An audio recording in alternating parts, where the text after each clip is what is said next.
Colombia's Attorney General's office has sent the case files on the assassination of almost 4,000 innocent civilians by military personnel to the International Criminal Court. The Russian health minister announced the beginning of the national vaccination program against COVID-19. Sudanese authorities on Tuesday said an international initiative would provide 8.4 million shots of a vaccine against the coronavirus. From the headquarters of teleSUR English in Havana, Cuba, this is From the South, and I'm Katrina Goss. Colombia's Attorney General's office, through the Supreme Court, sent the files of more than 2,000 cases opened against 22 generals and more than 10,000 military personnel to the International Criminal Court to investigate their participation in the assassination of 3,966 civilians. The extrajudicial killings of the over 3,000 people are known as false positives, and security forces pass the victims off as guerrillas killed in battle in order to inflate the body count in the government's war against the Revolutionary Armed Forces of Colombia People's Army. The killings have been under investigation since 2002, and during the process 22 military personnel were promoted to the highest military rank, despite the fact that they were accused of crimes against humanity. The investigations led to the trials that condemned 1,794 military personnel. Human rights defenders point out that the Colombian Senate has been omitting investigations against members of the military who've been promoted despite their involvement in the murder of civilians. And the systematic violence in Colombia continues, with a new massacre confirmed in the northwestern department of Antioquia, bringing the total registered this year to 85. The National Police of Antioquia confirmed the murder of at least 3 people killed with firearms, but stated that the motive for the massacre was unknown and the perpetrators were yet to be identified. According to official reports, this is the 4th massacre in this region of the country this year.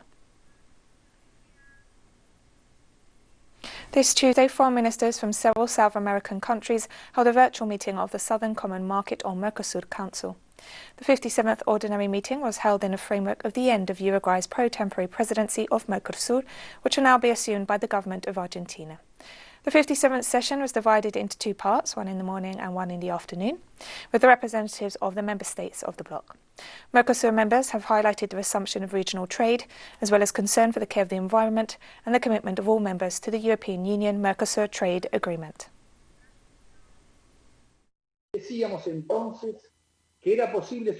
We said then that it was possible to sign the agreement, but unlikely in this semester. In a spirit of renewed commitment and responsibility, we began this tour and held an intense agenda of meetings in Europe, in which we insisted on the need for political commitment of the European Union to close the outstanding issues that remain.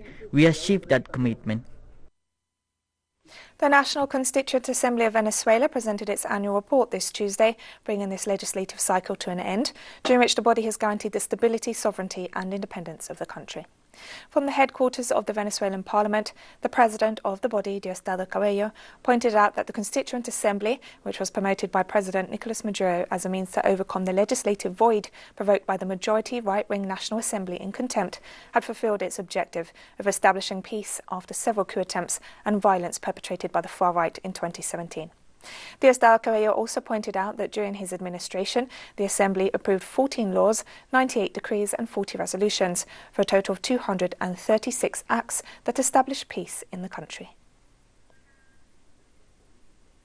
In Argentina, social movements and trade union, political and human rights organizations demonstrated at the Supreme Court of Justice to demand the release of all those people who were illegally detained during President Mauricio Macri's administration. We have more details in the following report. With the slogans for a Christmas without political prisoners and with lawfare there is no democracy, the Tupac Amaru organization and other sectors demonstrated in front of the Supreme Court of Justice. The system is the one that doesn't work. It is the one that, instead of investigating the irregularities that the justice system itself made by arbitrarily imprisoning political and social leaders who were persecuted by Macri's administration through the economic, the media and the judiciary powers, the court, as an accomplice of all this, ratified the sentences. That's why it is very good to see thousands and thousands of fellow countrymen asking for Christmas without political prisoners. They also denounced that the court's decision affects Argentina's democratic system, violating constitutional rights and guarantees. There are different mechanisms to put an end to this real Trojan horse against the institutions and people's political participation, and it seems to me that this popular demonstration is telling politicians, notice that here the people's activism has to talk. We had a year of pandemic. Today they are staying in their houses in isolation because the streets belongs to the people, and from now on it will belong to the people again, as it should have always been.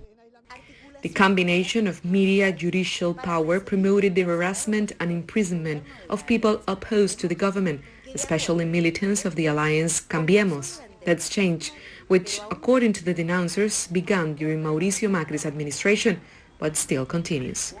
Not only the judicial dictatorship, but also the media, because the media have also inflicted a lot of damage on both the families and the workers' movement. In our case, the following day after the arrest of our leader, 6,000 workers were automatically left in the street, and that did not appear in the media.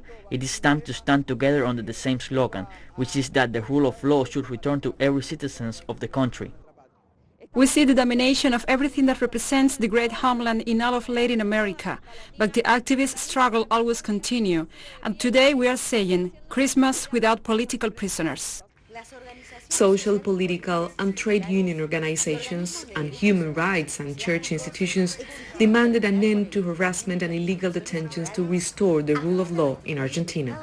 This is the beginning of thousands of actions to make them resign. This will continue until they leave. If politics does not solve the judicial reform, the people in the streets will solve it. Let all this contaminated justice by the intelligence services go away, which persecuted the comrades during 4 years, which resulted in failures. All this garbage that we had in Argentina has to go away. The truth is that they should go to jail, but at least they have to go away. And if they go to jail, we will ask for justice to comply with all the judicial procedures, something that they did not do with us. In addition to the demonstration that departed from the Buenos Aires obelisk towards the Supreme Court of Justice, the group of priests in behalf of the poor carried out a mass. Carolina Silvestre, TeleSUR, Buenos Aires. And continuing in Argentina, Senate committees continue to debate the voluntary termination of pregnancy bill. Senators grouped in the Women's Rights, Justice, Criminal and Health Affairs Committee are this Tuesday advancing with a plenary session being held virtually to seek the approval of the bill promoted by President Alberto Fernandez. Senators are set to hear all the proposals and views regarding the legalization of abortion, as well as the testimonies of interested parties, with the aim of formalizing a ruling and taking it to the plenary session of the entire Senate on December 29th. Panama is facing a surge in COVID-19 cases, and the country already has the highest number of infections in Central America, with some hospitals no longer able to admit patients and health workers pushed to their limits. Team for staff. Obviously, we spend most of the shift on the street, doing any kind of transfer, care, waiting time in hospitals to receive the patients. Everything has increased, with the equipment on, the fatigue. In recent days, definitely. Right now, due to the upturn in the number of patients, the number of transfers and movement of patients and the care provided in their homes has increased considerably.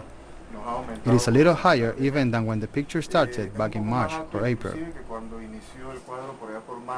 Mexican President Andrés Manuel López Obrador on Tuesday recognized Joe Biden as President-elect of the United States, to become one of the last world leaders to officially do so.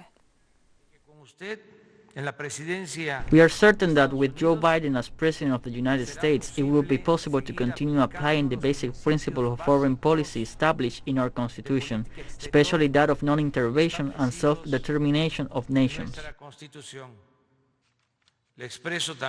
I also express my recognition of your position in favor of migrants from Mexico and the world, which will allow us to continue with the plan to promote the development and well-being of the communities of Southeast Mexico and the countries of Central America.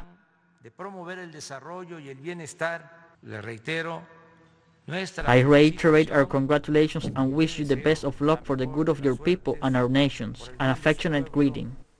The Russian health minister announced this Tuesday that vaccination against COVID-19 has begun in all regions of the country. Minister Mikhail Murashko announced the nationwide vaccination campaign during a meeting of the Government Coordination Council dedicated to the fight against the coronavirus. Likewise, Murashko said that test supplies were made available throughout the country to improve logistic processes. The Health Minister also offered an update on the number of confirmed COVID-19 cases.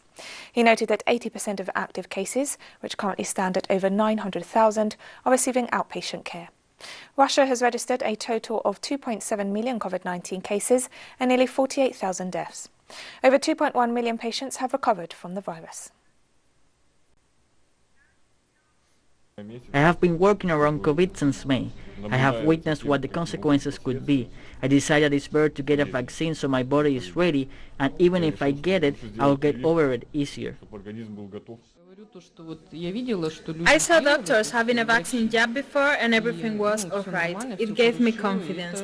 No one is forcing me and it's absolutely voluntary.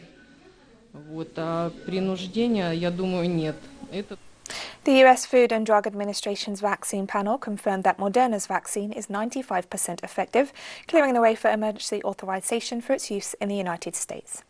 The announcement comes one day after Americans across the country began receiving jabs of the Pfizer-BioNTech vaccine. Unlike the Pfizer vaccine, the Moderna shot does not require ultra-cold storage during shipping. If approved by the FDA team of experts later this week and by the agency's vaccine chief, shipments could begin within 24 hours. The Moderna vaccine requires temperatures of around -20 degrees Celsius for shipping, similar to a regular freezer. The Pfizer jab requires temperatures closer to -70 Celsius, making transport logistics much more difficult. In France, demonstrations were held to reject the confinement measures aimed at preventing the spread of the coronavirus in the country. A protest by artists, producers and directors, among other film and television professionals, took place this Tuesday in an emblematic square of the capital, Paris. The protesters denounced the prolongation of the closure of cultural spaces, claiming that the measure should be relaxed as the population has experience in complying with health protocols. We are very worried for the artists and technicians who create the shows. They are really in danger, so at some stage, theaters will be totally empty, there won't be any artists anymore. That's what's at stake. It's to make sure that the great artistic vitality of the country can continue and is supported. Partial unemployment for artists, technicians and contract workers in show businesses. It's better than nothing. It's very good, but it's not enough. Many of them could remain lag behind. For the moment, we hear a lot of figures to help various sectors, but we don't see money for us. We hear about big money being announced, but for theater productions and creations, we don't see any money coming. It's really hard for us.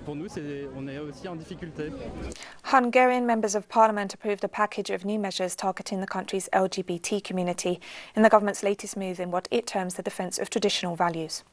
One law, overwhelmingly passed by MPs loyal to the nationalist Conservative government of Prime Minister Viktor Orban, effectively bans same-sex couples from adopting children by restricting adoption to married couples.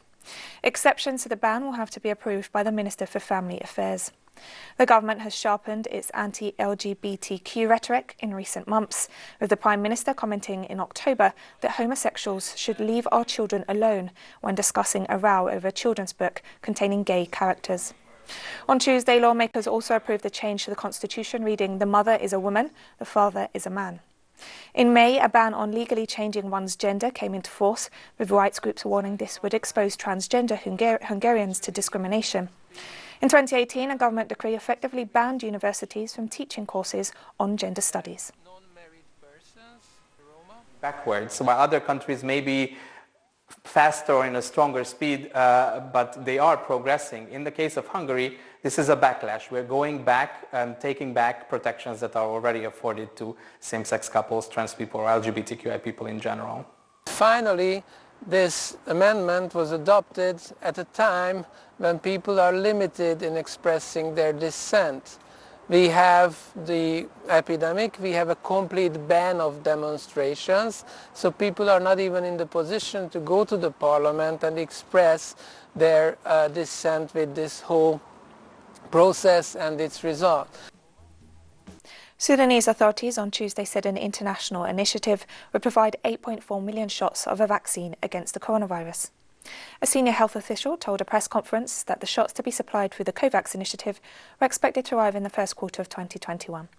She explained that the Chinese-produced COVID-19 vaccine would be the country's first choice because it's considered the most secure as the most tested until now, but noted that consultations on which of the different vaccines being developed Sudan would receive were ongoing.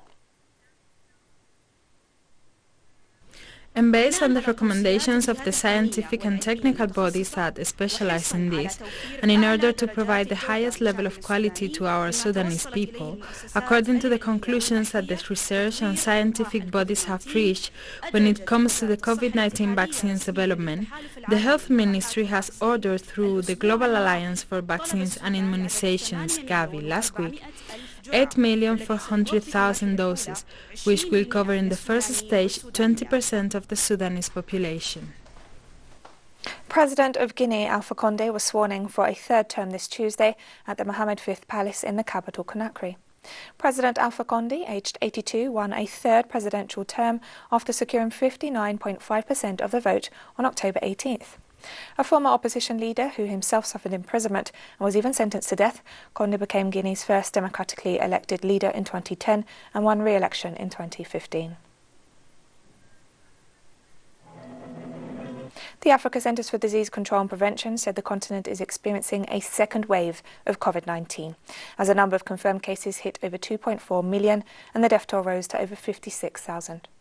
For several days now, the Africa CDC has registered nearly 20,000 new cases per day in the continent. The data shows the virus is spreading at a faster pace. South Africa and Morocco are the most affected nations. To date, South Africa has registered more than 866,000 cases and a death toll of over 23,000. It's followed by Morocco with more than 400,000 infections and over 6,600 deaths. By August, the COVID-19 epidemic in South Africa had been largely kept under control.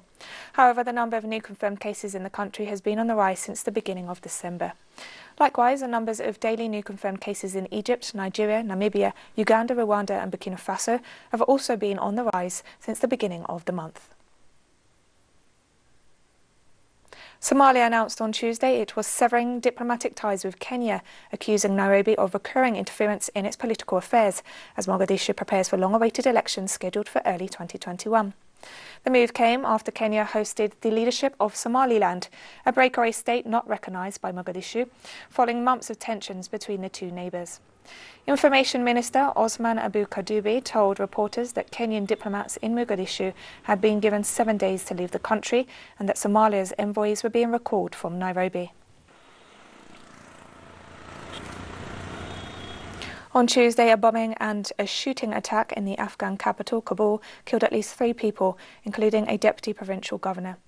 According to an Afghan Interior Ministry spokesman, a bomb attached to an armoured vehicle belonging to Kabul's deputy provincial governor killed 2 people and wounded 2 others.